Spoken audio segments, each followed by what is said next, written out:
بتمسيو زينا كسمعكم መንግስቲ ፌደራል ዘለዎ አማራጺ በመንግስቲ ክልል ትግራይ ዘቀረበ ተኽስጦጦ ናይ ምባል ቅድመ ኩነት ተቀቢሉ ኣብ ልዝብ ምእታው ወይ ድማ ክድምሰስ ኢሎም ዶክተር ደብረጽዮን ገብረ ሚካኤል ኣብ ትግራይ ፕሬዝዳንት ትግራይ ተባሂሎም ጽውዑ በመንግስቲ ፌደራል ድማ መራሒ ግብረ ሽበራ ተባሂሎም ዝተኸሰሱ ዶክተር ደብረጽዮን ኣብ እዋናዊ ጉዳያት ጠሚቱ ምስ ቴሌቪዥን ትግራይ ኣብ ዝገበርዎ ቃለ መጠይቅ ትግራይ ካብ ወረርቲ ናጻ ናይ ምውጻእን መንግስትነት ድማ ናብ ቦታ ናይ ምምላስ ቃልሲ ዝበዝሕ ተፈጺሙ እዩ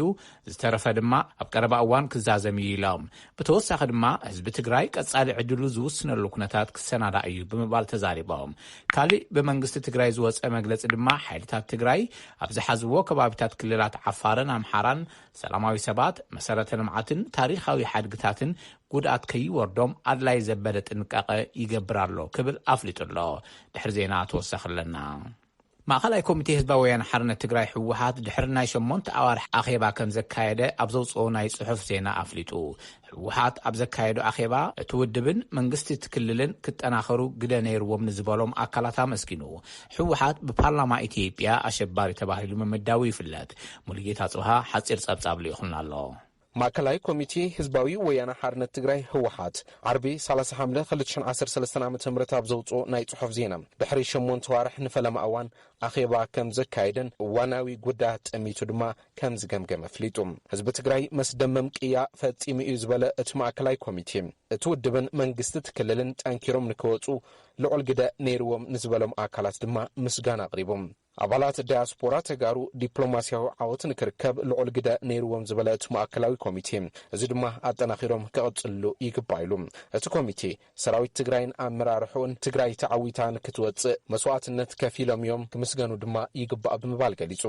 ማእከላዊ ኮሚቴ ህወሓት ኣብ ዘመሓላለፈ ውሳነ እቲ ዓወት ዝተማልአ ክኸውንን ሉዓላውነት ትግራይ ክረጋገጽን ቀጻሊ ስግኣት ዘይፍጠረሉ ኩነታት ክመቻቸውን ድማ ክሰርሕ ይላሎም ፓርላማ ኢትዮጵያ ንህወሓት በአሸባሪነት ዝሰየሙ እንትኸውን አመራርሑ ድማ በመንግስት ፌደራል በገበን ግብረ ረዓዲ ተኸሲሶም ይርከቡ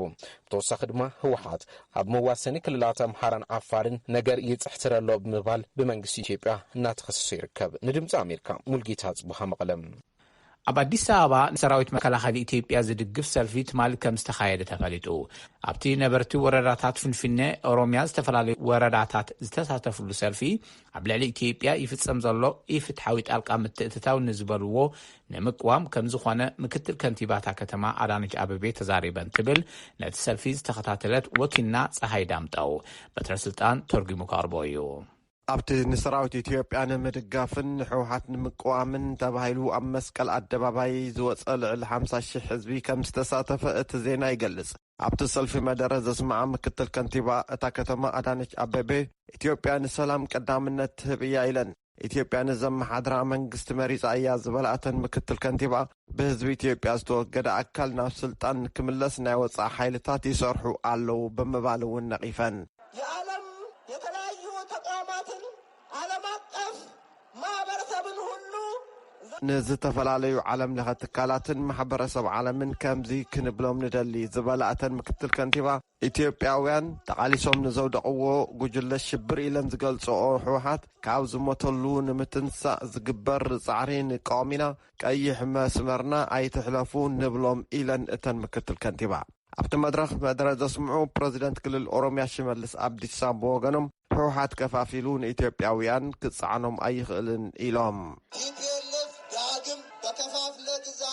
ፈሊጡ ኢትዮጵያኖች ላይ ሊጫን አይችልም ቲፒኤልኤፍ ብከፋፊልካ ምግዛእ ክእለቱ ንኢትዮጵያውያን ክጻዕኖም ኣይኽእልን ደጊሙ ንኢትዮጵያውያን ትሕት ኣየብልን ንኢትዮጵያ ኣየንበርክኻን ክንቃለሲና ኣድላይ ዘበለ መስዋዕትነት ክንከፍል ኢና ኢሎም ፕሬዚደንት ክልል ኦሮሚያ አቶ ሽመልስ አብዲሳ ኣብቲ ሰልፊ ብሽም ተጠቂሶም ዝተወቕሱ ኣካላት ማሕበረሰብ ዓለም ኣይነበሩን ኣብ ዝቐረባ ኣብ ኢትዮጵያ መገሻ ዝፈጸመ ሓላፊት ረድኤት ስግር ባሕሪ ዩናይትድ ስቴትስ USAID ሳማንታ ፓወር ኣብ ኢትዮጵያ ብመንጽር ዘሎ ውግእ ዩናይትድ ስቴትስ ጸግዒ ከም ዘይትሕዝ ምግላጸን ዝዝከር እዩ ሳማንታ ፓወር ኣብ ዝሃቦ መግለጺ ምስ መንግስቲ ኢትዮጵያ ዘሎና ጽምዶ ኣብ ዝተፈላለዩ ዘፈራት ንክምስረት ድልየትና ምዃኑ ህዝብታት ኢትዮጵያ ክርዳልና ንደሊ ኢና ከም ዝበላ እውን እቲ ዜና ይሕብር መራሕቲ ህወሓት ብወገኖም ኣብ ውግእ ተጸሚዶም ዘለዉ መሰሎም ብቃልሶም ንኽረጋግጹ ከም ዝኾነ ሓይልታት ፌደራል መንግስቲ ንትግራይ ስግኣት ካብ ምዃን ንኸብቅዑ ዘኽእል ስራሕ ምፍጻምና ክንቅጽል ኢና ኢሎም ደጋጊሞም ከም ዝተዛረቡ እውን ዝፍለጥ እዩ ይበለት ዜና። ፓርላማ ኢትዮጵያን ሕወሓት ጉጅለ ራዕዲ ኢሉ ከም ዝሰመዮ ዝዝከር እዩ ትብል ወኪልና ፀሃይ ዳምጠው ዝለኣኸቶ ሪፖርት። ናይ ሕቡራት መንግስታት ፕሮግራም ምግቢ ዓለም ዋላ እኳ ሓያሉ ፈተናታት እንተጋጥሙ እውን ኣብ ክፋላት ሰሜን ምዕራብን ደቡብን ትግራይን ኣብ ሰነን ሓምለን ኣብ ካልኣይ ዙርያ ንልዕሊ 1 ሚልዮን ሰባት ምግቢ ከም ዘከፋፈለ ገሊጹ። ብሰንኪ ከቢድ ሕፅረት ምግቢ፣ ገንዘብ፣ ነዳድን ዝሰርሕ ቴሌኮሙኒኬሽንን ፕሮግራም ምግቢ ዓለም ኣብ ኣፍ ደገ ዓፀቦ ዝርከቡ ሓዊሱ ንሓደጋ ካብ ዝተቃልዑ ናብቶም ፍርቂ ጥራሕ ከም ዝበፅሐ ገሊጹ ኣሎ። ፕሮግራም ምግቢ ዓለም ካብ ነሓሰ ጀሚሩ 2.1 ሚልዮን ሰባት ክሕግዝ ዓሊሙ ይንቀሳቀስ ኣሎ። እንተወሓደ 6,000 ሜትሪክ ቶን ምግቢ በብሰሙኑ የድሊ ይብል። ብሰንኪ ፀገም ፀጥታን ድሩትነት ምንቅስቃስን እቲ ዘድሊ ኣብ ቀረባ ሰሙናት ከግዕዛ ኣይከኣለን። ኣብ ክልል ትግራይን ኣብ ካልኦት ከባቢታት ሰሜን ኢትዮጵያን ብዝቐጸለ ውግእ ተወሰኽቲ ሰባት ካብ መረበቶም ይሃድቡ ከም ዘለውን ኣብ ደቡብ ምብራቕ ሱዳን ተዓቂቦም ዝርከቡ ኢትዮጵያውያን ስደተኛታት ኣብ ሕማቕ ኩነታት ከም ዝርከቡን ዓለም ለኸ ኮሚቴ ቀይሕ መስቀል ገሊጹ። ምግቢ፣ ጽሩይ ዝስተ ማይ፣ መጽለልን ጽርየትን ሕፅረት ኣሎ። ብሕፅረት ኣመጋግባን ሕማማትን ዝሳቀዩ ሰባት በዝሖም እናወሰኸ ይኸይድ ኣሎ ይብሎ ቀይሕ መስቀል። ብሰንኪ ሕማቕ ኩነታት ዝናብ ገለ ስደተኛታት ናብ ካሊእ ከባቢታት እቲ ሃገር ንምግዓዝ ሓደገኛ ጉዕዞ የካይድሎ እውን ኢሉሎ። ካብ ሕማቕ ኩነታት መነባብሮ ብተወሳኺ ኣሽሓት ስደተኛታት ኣብ ትግራይ ቴሌኮሙኒኬሽን ብዘይምህላው ኣባላት ስድሮኦም ክረኽቡ ስለ ዘይከኣሉ ብዙሓት ብጭንቀት ኣእምሮ ይሳቀዩለው ኢሉ። ኣብ ትግራይ እቲ ቅልውላው ካብ ዝጅምር ዓለም ለኸ ኮሚቴ ቀይሕ መስቀል ንኣስታት 22,200 ኣብ መንጎ ስደተኛታትን ካልኦት ኣባላት ስድራን ዕውት ናይ ስልክ ርክብ ፈጢሩሎም ኣሎ። ግን ልዕሊ 20,000 ዘይዕውት ናይ ስልክ ርክብ ፈተነ ገይሩሎ። ኢትዮጵያ ሱዳን ንኩናት ትግራይ ክትሽምግል ንዝወሰደቶ ተበግሶ ድሕሪ ምንጻጋ ሱዳን ኣምባሳደራ ካብ ኢትዮጵያ ምጽዋዓ ትማል ሰንበት ኣፍሪጣ። ናይ ሱዳን ሚኒስተር ጉዳያት ወጻኢ ዘውፅኦ መግለጺ ርክባት ክልቲአን ጎረባብቲ ሃገራት እናተሸርሸረ መምጽኡ ዘመልክት እዩ። እቲ ወጥሪ ዝጀመረ ሰበስልጣን ኢትዮጵያ ንናይ ትግራይ ግጭት ተበሊጾም ወታደራት ሱዳን ናብ ኢትዮጵያ ኣትዮም ኢሎም ድሕሪ ምኽሳሶም እዩ። ወታደራት ሱዳን ናብቲ ቅድሚ ኩናት ትግራይ ዝነበረሉ ትሕዝቶ ክምለሱ ሰበስልጣን ኢትዮጵያ ይጽውዑ ይብል ጸብጻብ ሮይተርስ። ብዛዕባ እዚ ኣብ ኣዲስ ኣበባ ንጋዜጠኛታት ዝተዛረባ ኣብ ቤት ጽሕፈት ቀዳማይ ሚኒስተር ሓላፊት ክፍሊ ፕሬስ ብለነሲዮ ምስ ገለ መራሕቲ ሱዳን ዘለና ምትእምማን ተሸርሽሩ እዩ ኢለን።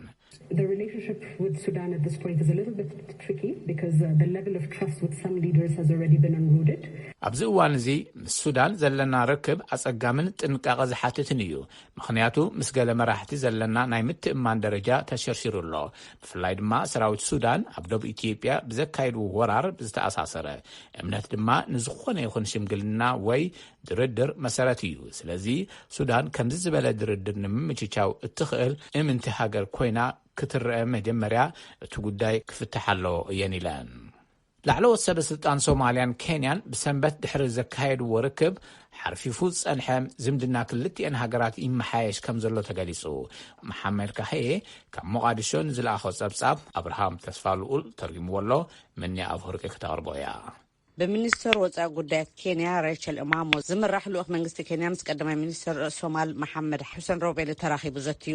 ድሕሪ ትርክብ ካብ ቤት ጽሕፈት ቀዳማይ ሚኒስትር ዝወፀ ጋዜጣዊ መግለጺ ከም ዘመልክቶ እቶም መራሕቲ ኣብ መንጎተን ክልተ ሃገራት ሓርፊፉን ዝጸንሐ ዝምድና ብምዕራይ ኣብ መዳያት ዲፕሎማስን ንግድን ጸጥታን ክተሓጋገዙ ተሰማሚዖም። ፕሬዚደንት ኬንያ ኡሁሩ ኬንያታ ንቀዳማይ ሚኒስትር ሶማል ንሃገሮም ክበጽሑ ዕድመ ከም ዝለኣኹሎም እውን ተፈሊጡሎም። ኣብ ማያዊ ዶባት ክልቲአተን ሃገራት ንዘሎ ክርክር ሶማል በአህጉራዊ መጋባእያ ዘሄክ ትፈትሖ ክትሓትትን ከላ ኬንያ ግን ኣብ መንጎ ክልተ ሃገራት ብዝግበር ርክብ ክፍጸም ከም ዝኽእል እያ ትሙግት። ኣብ ወርሒ ታሕሳስ ናይ ዝሓለፈ ዓመት ሶማል ኣብ ውሽጣዊ ምሕደራ ጣልቃ ይኣትሎ ብምባል ንመንግስቲ ኬንያ ከሲሳ ነይራ እያ። ብወገን ኬንያ ግን እቲ ክሲ ተነጺጉ እዩ። ተንታኒ ፖለቲካ ዓሊ ዓብድልቃድር ከም ዝገለጾ ርክብ ላዕለዎት ሰበስልጣን ክልቲአተን ሃገራት ምልክት ምምሕያሽ ዝምድና እዩ። xiriirka si xumaanayay sanadii la soo dhaafay Soomaaliya iyo u dhaxeeya iyo Kenya ኣብ መንጎን ዝጸንሐ ቀንዲ ጠንቂ ግጭት ብዛዕባ ማያዊ ዶባት ዝነበረ ምስሓብ ምዃኑ ዓሊ ይገልጽ። ሕጂ ግን መንግስቲ ኬንያ እቲ ኣህጉራዊ ብይን ከም ዘይልወጥ ስለ ዝዘከረ ዝምድንኡ ክዕሪ ዝመረጸ ይመስል ይብል ተንታኒ ከባቢ ዓሊ ዓብድልቃድር። ኣብ ዩናይትድ ስቴትስ ኣምባሳደር ሩስያ ኣናቶኒ አንቶኖቭ ኣሜሪካ 24 ዲፕሎማስኛታት ሩስያ ናይ ቪዛ ግዜኦም ኣብ ዝቕፅል ወርሒ መስከረም ክውዳእ ከሎ ክወፁ ምሕታታ ገሊፆም እዚ ስጉምቲ ዝውሰድ ዘሎ ኣብ ሞስኮ ኤምባሲ ዩናይትድ ስቴትስ ዝሰርሑ 10ታት ሩስያውያን ስርሖም ጠጠው ከብሉ ምስ ተገብረ እዩ። መወዳእታ ናጋሳኪ መበል 76 ዓመት ናይ ዩናይትድ ስቴትስ መጥቃዕቲ ኒውክሌር ቦምብ ትዝክር ኣላ። ዜና ኣብዚ ይፍጸም።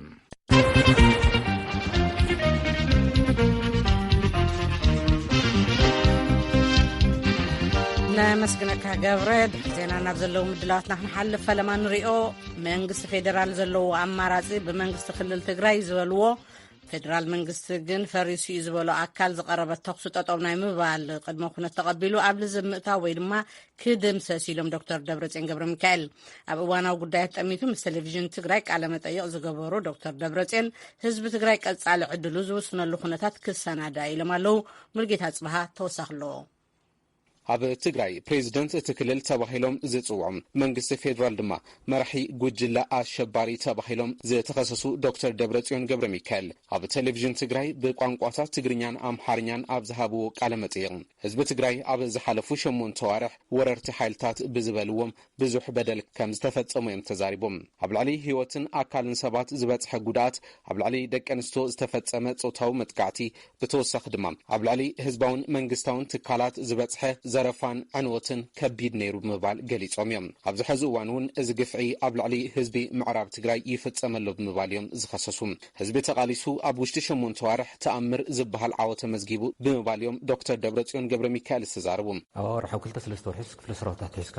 ንክፍለ ሰራዊታት ትድምስሰሉ በኣና እውን መስተንክር እዩ። በኣና እውን ብናይ ዓለም ታሪክ እውን ዓብዪ ስለዚ እቲ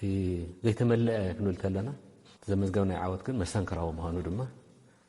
ክነስምረሉ እዩ ዘለና። ብብዙሕ ኩሉ መለክዒ ፍሉይ ዓወት ፍሉይ ህዝቢ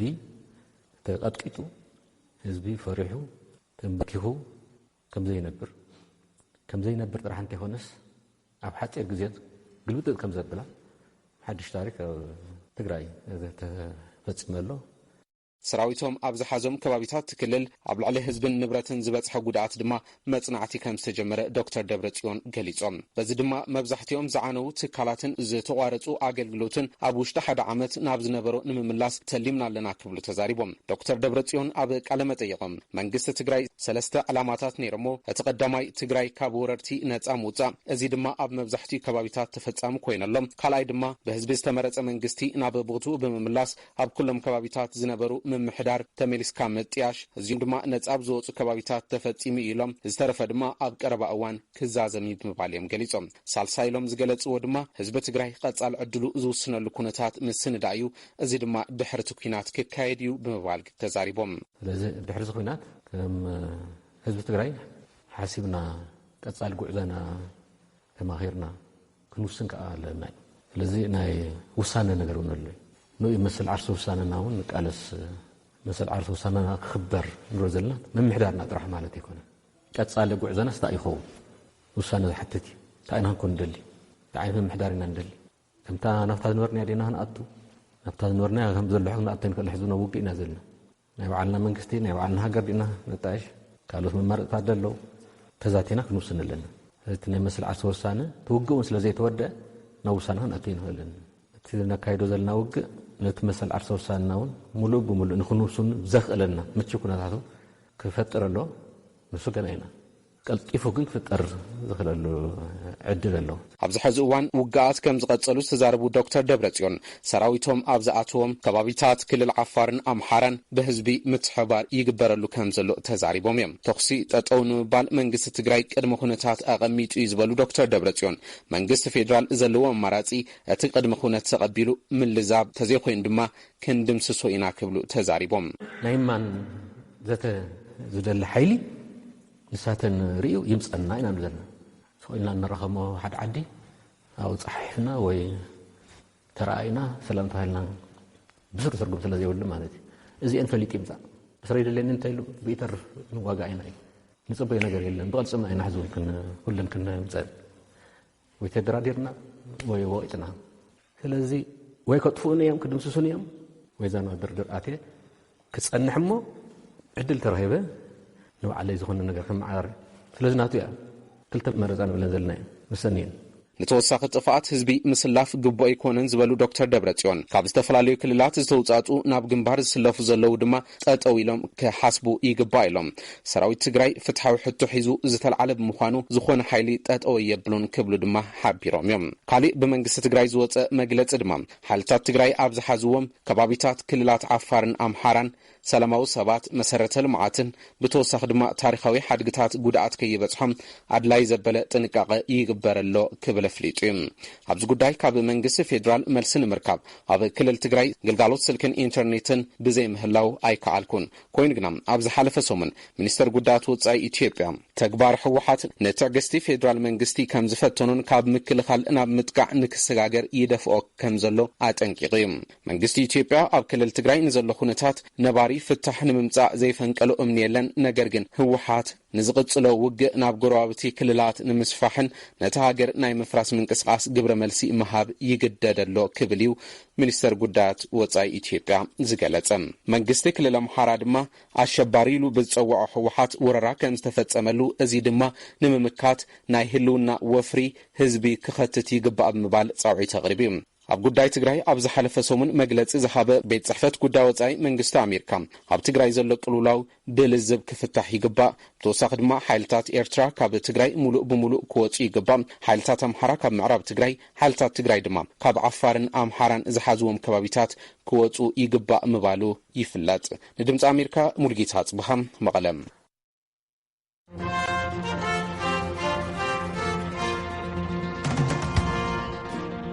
ነመስግነካ ሙሉጌታ። ኣብ ክልል ኣምሓራ ወልድያን ከባቢኣን ይካየድ ብዘሎ ውግእ ሰላማውያን ሰባት ከባቢኦም ገዲፎም ይወፁ ምህላዎም ተገሊጹ። ንጸብጻብ መስፍን ኣራጌ ሳራፍሳየ ከተቕርበያ ኣብቲ ከባቢ መስመራት ስልኪ ምቁራጾም ስዒቦ እቲ ውግእ ዝርከበሉ ኩነታት ዝበጽሐ ጥፋኣትን ካልኦት ሓበሬታታትን ብትኽክል ክንረክብ ኣይከኣልናን ይብል ጸብጻብ መስፍን ኣራጌ። ይኹን እምበር ብዓይንና ርኢና ዝበሉ ነበርቲ ከተማ ውጫለ ንወልዴ ሓዊሱ ካብ ሰሪንቃ መርሳን ከባቢኡን ሰባት ሃዲሞም ናብ ጎረባብቲ ከተማታት ውርጌሳ ውጫለን ከተማ ሃይቅን ይኣትዉ ምህላዎም ንሬድዮ ድምፂ ኣሜሪካ ሓቢሮሙሉ እዮም። መንግስታዊ መምሕዳር ከተማ ወልድያን ነበርትን ቅድም ክብል ካብ ሕወሓት ብተደጋጋሚ ንዝፍነው ጥቕዓት ንምክልኻል ናይ ሞትን ሕውየትን ቃልሲ የካይዱ ምህላዎም ኣብ ዝተፈላለዩ ማዕከናት መራኸብቲ ዜናኦም ክገልጹ ቀኒዮም ነይሮም። ርክብ ህዝቢ መምሕዳር ወልድያ ኣብ ማሕበራዊ ሚድያ ገጹ ህጹጽ መልእኽቲ ክብል ኣብ ዘስፈሮ ናብ ሎሚ ኣብ ዘውግሕ ለይቲ ሕወሓት ብተደጋጋሚ ድብዳባት ከበድቲ ኣጽዋር ምክያዱ ገሊጹ ብዛዕባ ዝወረደ ጉድኣት ግን ዝበሎ የለን። እቲ ጽሑፍ ነበርቲ እታ ከተማ ኢሎም ንኽብል ኣብ ዘስፈሮ ሓሳብ መንግስቲ ብርቱዕ ተመክሮ ቃልሲ እቲ ህዝቢ ተጠቒሙ ቅልጡፍ ግብረ መልሲ ብዘይምውሳዱ ንሳቶም ጁንታ ክብሉ ዝጽውዕዎ ኣካል ንከተማ ወልድያ ከዕኑ ዝኽእል ከበድቲ ኣጽዋራት ይትኩስ ኣሎ ክብሉ ምግላጾም ጠቒሱ። ብምዃኑ መንግስቲ ነቲ ክወርድ ዝኽእል ዕንወት ኣብ ግምት ዘእተወ ስጉምቲ ክወስድ ሓቲቶም። ዳይሬክተር ቤት ጽሕፈት ኮሚኒኬሽን መንግስቲ ክልል ኣምሓራ ግዛቸው ሙሉነህ ንውሕዳት ደቃይቕ ምስ ቪኦኤ ኣብ ዝገበርዎ ቃለ ምሕተት ሕወሓት ይወርዶ ብዘሎ ስዕረት ተስፋ ቆሪጹ ኣብ ወልድያ ኣብ ልዕሊ ንጹሃን ሰባት ጥቃት ፈጺሙ ኢሎም። ሲቪሊያን ላይ ጥቃት ፈጽሟል። መድፍ በህዝቡ ላይ ተኩሷል። ባለን መረጃ ከዛ በተደረገ መሰረት ኣብ ልዕሊ ሲቪል ህዝቢ ጥቃት ፈጺሙ እዩ። መድፍዕ ኣብ ህዝቢ ተኪስ እዩ። ዝበጽሐና ሓበሬታ ከም ዘመላኽቶ እቲ ሓደ ኣብ ጫፍ መውፅእ እታ ከተማ ኣብ ዝርከቡ መንበር ገዛውቲ ውልቀ ሰባት ተተኪሱ፣ እቲ ካልእ ድማ ትካላት መንግስቲ ንምውቃዕ እዩ ዕላማ ገይሩ ነይሩ። ኣይተሳኽዕን እምበር ስታድየምን ኣብቲ ከባቢ ዝርከቡ ትካላት መንግስትን ህዝብን ንምጥፋእ ዝዓለመ እዩ ነይሩ። ናይ ውልቀ ሰባት ሃብትን ንብረትን ኣዕንዩ እዩ። ንጹሃን ሰባት እውን ግዳያት ኮይኖም እዮም። ዝርዝሩ ግን ምስ በጽሐና ክንገልጾ ኢና እዮም ዝበሉ። ብኻልእ ወገን ኣቦ መንበር ሕወሓት ደብረጽዮን ገብረ ሚካኤል ኣብ ዘሕለፍዎ መልእኽቲ ኣብ ክልላት ኣምሓራን ዓፋርን ሰራዊቶም ከም ዝርከብ ኣሚኖም መንግስቲ ኣብዚ ሰዓት ካብተን ክልተ ኣማራጽታት እቲ ዝሓሸ ዝመርጸሉ ኢሎም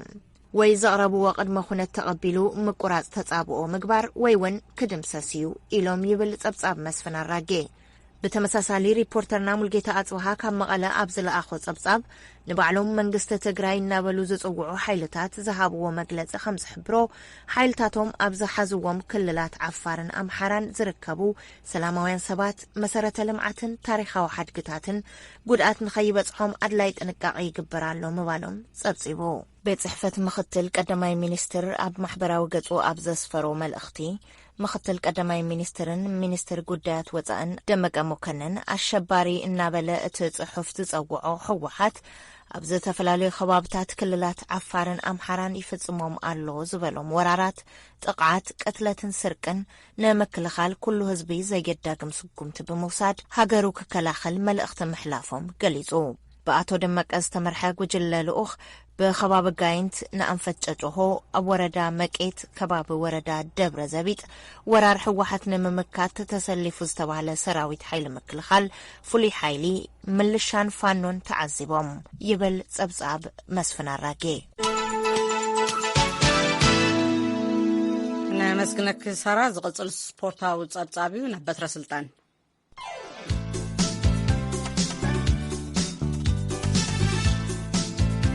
كما يقدمهم سبورتاوي زناتات نسمعكم نأستات 3 سومونات زتخاد أولمبيك طوكيو قلتشهن 20 تمال التزازيم صدق ميداليات كنحبركم يونايتد ستيتس بأورقتن ببزحن ميداليات تعواتي تكوين الله أمناي لومي ودرات أولمبيك 39 أورقتي 213 حفشاوي ميداليات وسيدة قداميتي تشاينا 38 أورقتي 88 دمر ميداليات بموساد كالاي أتانا قريت هاجر جابان 27 أورقتن 58 دمر ميداليات رقيبة سالساي عباي بريطانيا روسيا أستراليا نيذرلاند فرنسا جرمن إيطاليان كابراب عيك ساب عصراي تسرعنا الله ولا حنتي هاجر أفريقيا عبزي 10 هاجرات زلو أي تقسان كاب هاجرات أفريقيا كينيا 4 أورقتي 4 برورون كلتنا حسن بموساد مبل 19 كاب عالم قداميتي كاب أفريقيا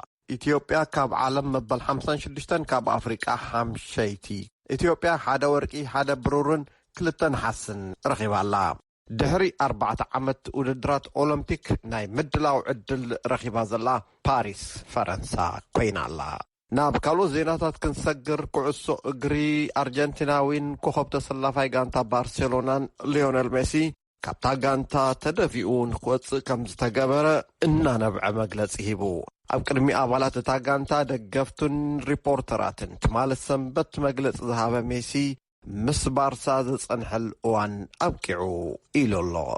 غانتا بارسلونا زحالف سون أبزرق حتم مجلسي أمبل غانتا بارسلونا ميسي بسنكي فاينانساون قرصاون حلخلاخات كنفانو إينا كمزبالة اتزينا يحبر ميسي كساب كاب كعسو أغريز السنابت مس بارسلونا كسأنح بزنبرو الدليت لتوساغي 5 عمتات ولا ون مهيونا كيو كونترات كفرارم قروب كم دنبرا تقيسو انتغونا حدا 2 بليون باوند عدا زتخمرا غانتا بارسلونا بمسارات ممرحتات لاليغا كتفتصمو خمزي تخل لميسي بزخوانا مقد حيزات تخد كتصل زنبرا الدلات عصو كوينوا كمزلو تقيسا ميسي بوغانو 500 ومهايا ينكيون ناتو كونترات كفرم انتبالكو كسمعني ويكعاق عوات ايكالن بلا غانا اي فرمان نمبر قصالي قعزو مس فرنساويت غانتا باريس سان جيرمان كمزغانا من جتات سبورت قليصو مالو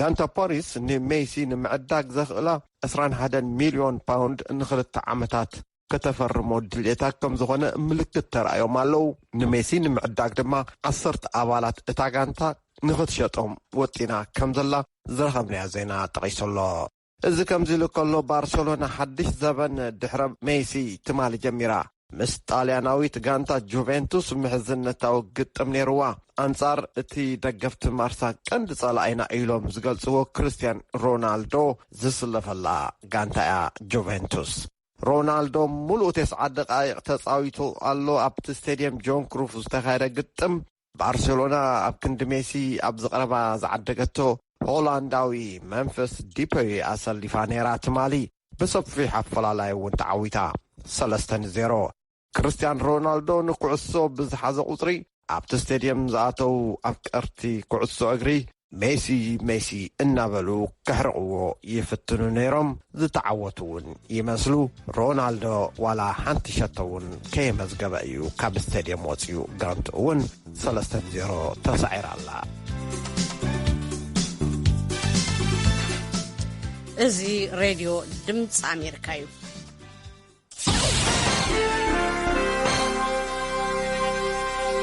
ሰማዕትና ቀፂሉ መርገጽ መንግስቲ ዩናይትድ ስቴትስ ዘንጸባርቕ ርእሲ አንቀጽ ክንበብ እዩ ኣዝዩ ብዘደንቕን ንድሕሪት ምምላስን ምግናን ውልቀ መለኽትን ንዓብለለ ክመጽእ ከሎ ይብላ ኣመሓዳሪት ዓለም ለኸ ትካላት ልምዓት ዩናይትድ ስቴትስ ወይ ድማ USAID ሳማንታ ፓወር ስርዓት ዴሞክራሲ ህዝብታት ብብቕዓት ኣመሓዲሩ ርኡይ ለውጢ ዘምጽእ ምዃኑ ብግልጽን ብዘየማትእን መልክዑ ክነርእዮም ይግባእ ኢለን ክብል እዩ እቲ ርእሲ ዓንቀጽ ሓተቱ ዝጀመረ ውልቀ መለኽቲ ስራሕቶም ብዝግባእ መፈጻሞምን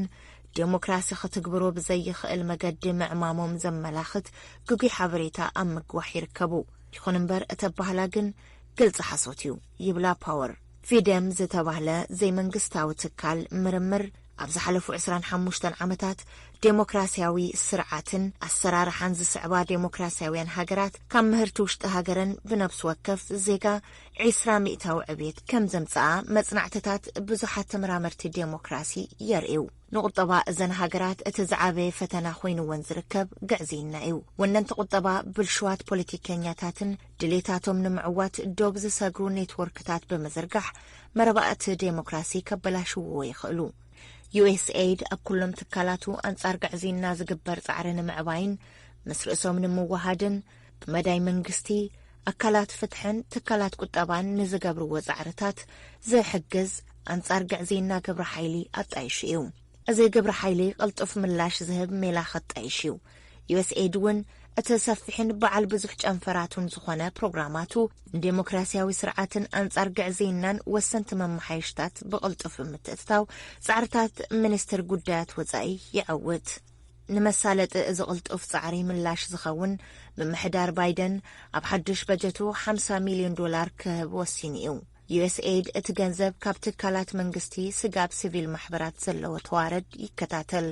ኣብ ዘየድልን ዘይተተለመሉን ክውዕል ከሎ ዴሞክራሲያዊ ስርዓት እቲ ሃገር ክሃስኽ ጀምር ከሎን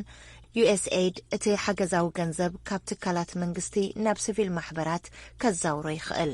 ኣንጻር ግዕዚና ካብ ንገብሮ ሓገዝ ብተወሳኺ ይብላ ፓወር ሃገራት ሳይበራዊ ድሕንነተን ንኸጠናኽራን ዝርግሐ ካብ ሓቂ ዝረሓቑ ሓበሬታታት ንምክልኻልን ቅልጡፍ ሓገዝ ከም ዝገብርን ዴሞክራሲያውያን ተዋሳእቲ ሓይልታት ንርእሶም ካብ ዲጂታላዊ ክትትላት ሳንሱርን ጽዕንቶን ዝከላኸለሉ ዓቕሚ ከጥርዩ ንሕግዝ ኢና ኢለን USAID ምስ መሓዙት ኣካላት ከም ሚኒስትር ጉዳያት ወጻእን ዓለም ለኸ ሚድያ ኤጀንሲ ዩናይትድ ስቴትስን ብምትሕብባር ነጻ ክፉትን ኔትወርክ ክብርታት ዴሞክራስን መትከላት ሰብኣዊ መሰላትን ቀንዲ ሓደስቲ ቴክኖሎጂታት ናይ ምትእትታው ስራሕቲ ይሰርሕ ኣብ ተመሳሳሊ ሰዓት ዩናይትድ ስቴትስ ኣብ መላእ ዓለም ዝርከቡ ነጻ ሚድያታት ንምሕጋዝ ትሰርሕ ከምቲ ዝፍለጥ ጋዜጠኛታት ዝተፈላለዩ ኸበድቲ ፈተንትን ኩነታት ካብ ክልቲኡ ገጽ እናተኣነገዱ ይርከቡ ካብ መንግስታትን ቁጠባዊ ሓቅታት ንምቕያር ዝግበሩ ፈተነታትን ኣብ ቀረባ ዓመታት ውልቀ መላኽነትን ንዓበየን ተመጸውን ሎሙን ዴሞክራሲያዊ ስርዓት ኣብ መላእ ዓለም እቲ ተፈታዋይን ተመራጻይን ዓይነት ምሕደራ መንግስታት ምዃኑ ሓበሬታታት የርእዩ ኢለን ፓወር ዩናይትድ ስቴትስ እውን ኣብ ዝኾነ ከባቢ ንዓርሶም ከመሓድሩን መሰረታዊ ባእታታት ናጽነት ከሰጉሙ ዝደልዩን ንምሕጋዝ ኩል ግዜ ድልውቲ እያ ኢለን ክብል እዩ እቲ ርእሲ ዓንቀጽ ሓተቱ እዛዘመ ዝሰማዕኩምዎ መርገጽ መንግስቲ ዩናይትድ ስቴትስ ዘንጸባርቕ ርእሲ አንቀጽ እዩ ክትከታተልዎ ዝጸናሕኩም ካብዚ ካብ ዋሽንግተን ዲሲ ዝፍኖ ሬድዮ ድምፂ ኣሜሪካ ነይሩ እምበኣር ናይ ሎሚ ሶኒ ሓፈሻዊ ምድላዋትና በዚ ፈጺምና ኣለና ኣብ ናይ ጽባሕ ሶሉስ ምድላዋት